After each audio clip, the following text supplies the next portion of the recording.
I want to get to the gang stuff because I don't know where you go from like being a sad kid. You try drugs, you get relief. At what point did you get scooped up into gang life in Vancouver? If anybody knows anything about Vancouver, gangs are very, very prominent, especially in the drug trade, right? Oh, huge. Yeah. Like, I mean, it's funny. Even Gang Squad used to say, it's like, how is this white guy hanging out with Chinese gangsters? It's like, they hate white people. And I was like, well, I'm a nice guy. It's like, I knew some, I knew all the players in the 80s and 90s. I was, a very close associate for a lot of them. Most of them back then are either now dead or went to prison for the rest of their lives but are out. But when I got involved with gangs, it was back then it was a lot of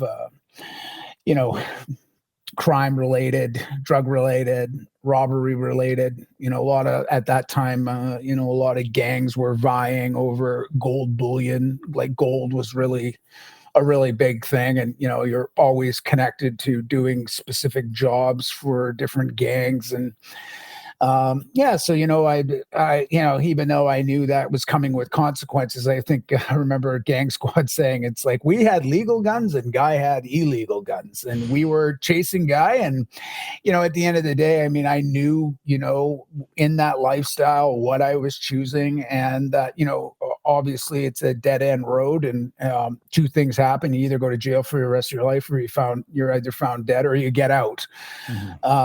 And for me, I got stuck in there for a long time, and I'd really kind of progressed that I guess I was good at selling drugs for them, as they would put it. And so that kind of became what I was involved with them. And obviously with me, though, the frustration on their part was that Guy does too much drugs. It's like he keeps it together and brings us lots of money, but then all of a sudden he takes off for 3 weeks and does all the drugs and comes back with no money. And you're the dude who gets high in his own supply. You're the bumper sticker, right? Yeah. And I mean, the thing that, I tell you right now, that can end your life really quick too. I mean, I had an attempted assassination on my life right in front of Vancouver Police Department's cop shop from a rival gang as well. And like a shooting? No, I was stabbed directly in the chest. It knocked me on the ground. And most people would go into BPD and get help. I mean, I put my hand on my chest and jumped in a cab and went to my lawyer's house in Burnaby. And I was sitting in the cab, and I was shaking, just holding my hand on my chest, and I could see that there was a lot of blood. I got to his place, and I, buzzed up into his house. I said, I've been stabbed. And he's like, oh my God, come on up. And as soon as I get in, he's like, oh, you have to go to the hospital. And I said, no, I don't. And he's like, well, you're not going to die here. And I was like, I'm not going to die. At least I didn't think I was, but I was very, I was very shaky. Anyway, I went to his bathroom, and I looked at the blood had dried, because it took about 30 minutes to get from the VPD cop shop to his place in Burnaby. It's really nice of the cabbie to even pick you up when you think about it. Yeah, I don't think you can't get away with that in an Uber now. You're going to be paying the cleanup fees, dude. Yeah. Just be happy it happened out of the Uber age. Well, the crazy part of that story is that it was a gaping wound. It wasn't too big, but my lawyer went and grabbed some of those Band-Aid sutures from one of the pharmacies up the road, and he brought them back. And I just, kind of put some tape over there, washed it up, cleaned it up. And then I'm trying to figure out, like, how am I not dead? And anyway, I look at my jacket, and it's, like covered in blood, but I go look closely to inspect it. And, the zipper flap, the big metal zipper flap, that was cracked in half. So the blade had hit that and compressed against my chest. So that was the saving piece. It kind of blew me away, where I was like, wow. Maybe there's a God. I mean, that moment, and even my lawyer, when he tells the story, as well, he was just kind of in shock. Like, I mean, it was kind of one of those, and the crazy part out of all that, the next day, where do I go? Right back downtown. Like, welcome to the jungle. You went to East Side again. You're like, hey, listen, It's like waking up with a hangover and your dad sends you back to work when you're an addict and you get stabbed. You're like, hey, listen, the drugs don't sell themselves, bro. Gotta go. Like, I mean, like when that happened, I mean, and when I show up, I mean, it's just people were just like, whoa. It's almost kind of creates this legendary status of like, okay, this guy's gonna hang in. Maybe back off a little bit. And I was a little pissed too the next day. Were you really? Did you go find the guys? No, I honestly, because I didn't know who it was. This is the crazy part about it, is that all I saw was me getting knocked on the ground in a red truck that somebody jumped into. It was a shorter guy, but I don't know who it was. It could have been anybody. You know, but those are the types of things that that you deal with when you're in that lifestyle. And that's why I educate so deeply to our younger generation. It's like, don't go down the same road that I did, because I will tell you it's one that ends in severe consequences on your life.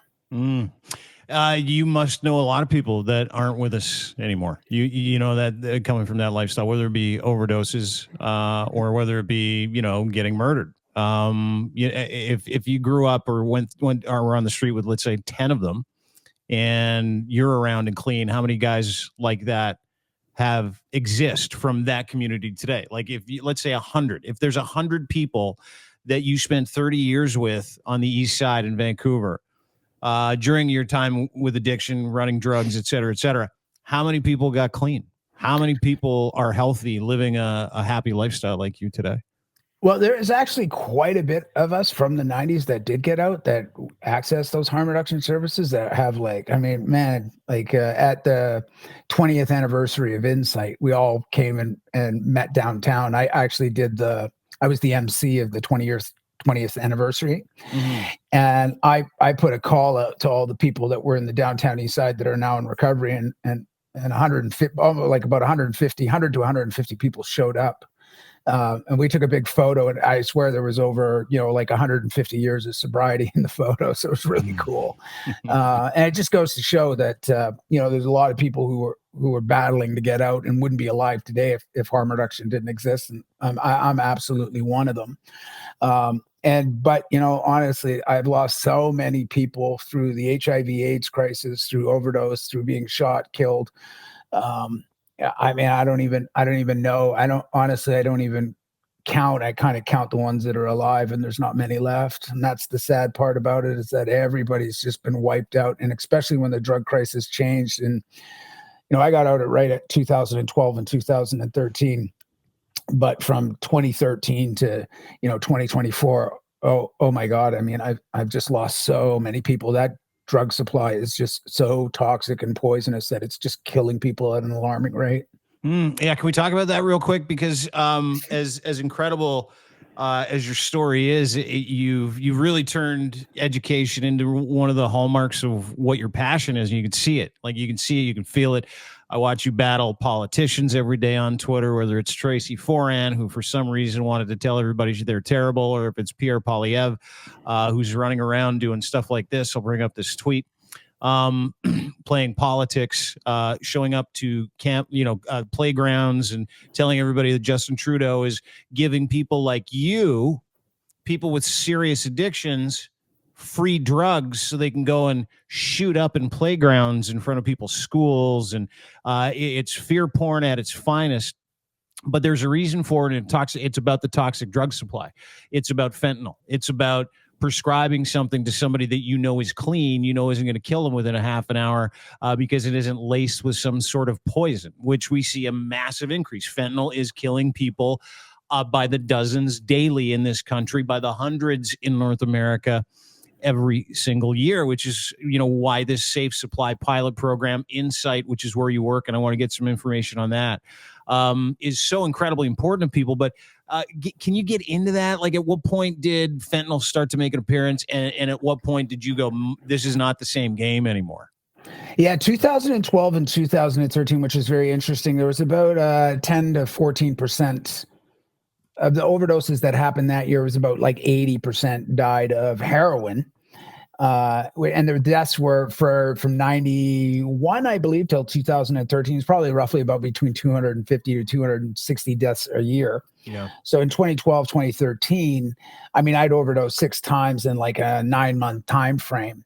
And I'd never overdosed in my life before. But what's interesting in 2012 and 2013 is that there was under a coroner service showing that fentanyl was starting to become available in the drug supply, and a few people did die in that year of fentanyl, but the majority died of heroin. And then, I mean, literally, when I was overdosing and being brought back to life, and that is a traumatic experience, man. I've never remember going down. I just remember opening my eyes and going, "OMG, what happened?" And that takes its toll on you both physically and mentally as well. Dying? You saying dying takes a toll on you? Yeah, dude. And you've died 6 times, all overdoses, every single one. All overdoses, yeah. Every and it was all in that 9-month period towards the end of your drug use? Yeah, and there's a lot of confusion that goes on through my life too, as well as that, okay, this is the same dope that I've been using my whole life is now not the same, but looks the same. I don't understand. It's killing me every fortnight. Yeah, like Yeah. I mean, and as well as that, I mean, you know, my last overdose is really the traumatic experience as well. It was February 18th, 2013. And the nurse describes it as like, you know, we had done everything. The overdose guy wasn't responding. And so he was gone for a long time, low breathing. Like, I mean, I was barely there. And she was just like, I mean, we've done everything we can do now. We just have to keep breathing for him and hope he comes back. And when I opened my eyes, I mean, I remember just pulling the thing out of my mouth, and I looked over to the left, and I mean, she was visibly emotional. And I just said to her, I said, "Why are you crying?" And she said, "Guy, I care." And I just burst into tears, dude. I lost it. And I told her right there, I was like, I don't want to do this anymore. And I don't know how to stop. I always try to stop, but I cannot figure out how to stay stopped. And, you know, I was good at getting sober, just not good at staying sober. But man, she said, "I'll help you."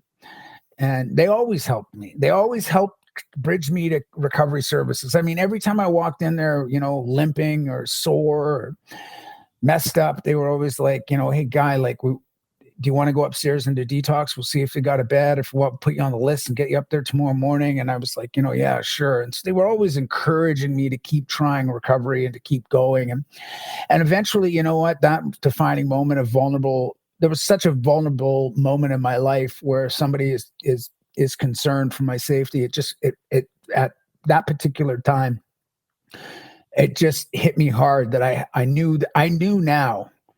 And there was no more like, oh, maybe next time it'll be different. I knew now at that moment, February 18th, that I was either going to die in my addiction or I was going to die trying to get the hell out.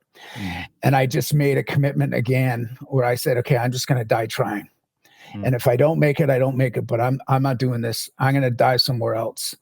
And I tell you, luckily for me, it worked out. So you get to the end, 30 years, you die. That experience itself, like that last one, and I got to ask you this because it's one of those things that I'm obsessed with at this point because I'm 51. I'm like, yeah, we're all going to go at some point. Did you see anything in that experience? Like, does anybody ask you that question? It's like, did you see anything? Was there a white light? Was there a tunnel? Or was it just like, hey, lights out, and then you just woke up? Yeah, everybody asks that question. No, I didn't see anything. I didn't, honestly, even too, like the first time that I ever had overdosed too, I didn't even know I'd overdosed. I woke up in the hospital and they told me that I'd overdosed. And I was like, "Well, how do you know that?" And they were like, "Because the ambulance brought you here that knew that." And what was interesting is that this one occurred outside my first overdose, but the girl that I was with, my girlfriend at the time, she just looked over and said, "Oh my God, you went blue." And I ran out into the middle of the road as an ambulance was coming by and I flagged them down. And back then they didn't have naloxone on the street either. And so, OMG, it's like so lucky. But when I got to the hospital, I honestly, the first overdose, I pretty much think I went on denial mode where I was like, it had to have been something else. Like I was probably exhausted. I fell asleep, you know. But the second one was, I started to, to realize that, okay, there's something changing here, and I don't know what it is. And it was fentanyl?